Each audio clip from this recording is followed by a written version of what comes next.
the puppet masters behind Project 2025. All right, let's talk about what's really going on behind the scenes.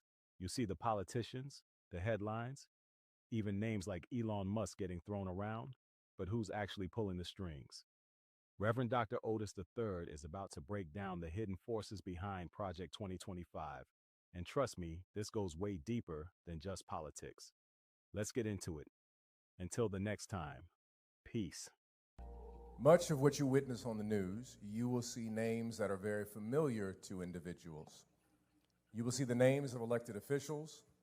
You are seeing the names of one person who is not elected by the name of Elon Musk, born in South Africa. That's a whole nother story. But I want to tell you about two of the puppet masters behind the puppets. There is a group entitled the Seven Mountain Mandate that was organized in 1975 by Lauren Cunningham and Francis Cipher. The Seven Mountain Mandate is a conservative Christian group that witnessed the work, let me say it, of the black church during the civil rights movement. And therefore, they wanted that kind of power, but not necessarily with that moral clarity. They believed that they wanted to be able to take over, that there were seven mountains that must be taken over. Mountain of family, religion, education, media, arts and entertainment, business, and government, in order to create what we would call a white Christian nationalist nation.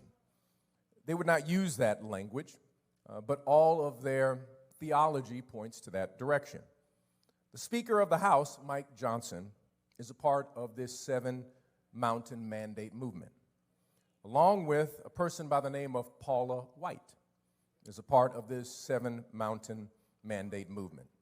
The second group that you need to know about is called the New Apostolic Reformation Movement, founded by C. Peter Wagner. It's a Christian supremacist group where they even utilize a flag from the Revolutionary War that is called the Appeal to Heaven flag.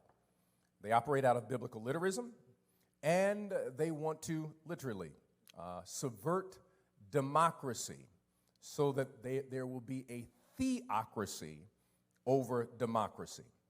This is the group that promoted that President Obama was a Muslim. This is a group that said that Dwight D. Eisenhower was a communist. This is the group that has promoted election denialism in churches all across the country. These two groups are the ones that are pulling the levers around Project 2025. But they do not want to appear in the media per se, because they want the puppets to do the work of the puppet master. We will receive a lot of information about what's going on, but this is why it's even more important that people of faith who are committed to Jesus Christ, not committed to white Christian nationalism, not committed to Christian supremacy. And both of these groups make space for white supremacists. Both of these groups have these elements within them. So it is important that you are familiar with the Seven Mountain Mandate. It is important that you know about the New Apostolic Reformation movement. And you will begin to hear this biblical language of biblical literalism that comes from these groups. And the current political scene is now merging with the Seven Mountain Mandate and the New Apostolic Reformation in order to take power in this country by undermining democracy, which means specifically that you and I will not have space or be able to vote. That's what this movement is about, and they are in there. In the words of Sean Connery from The Untouchables, there endeth the lesson.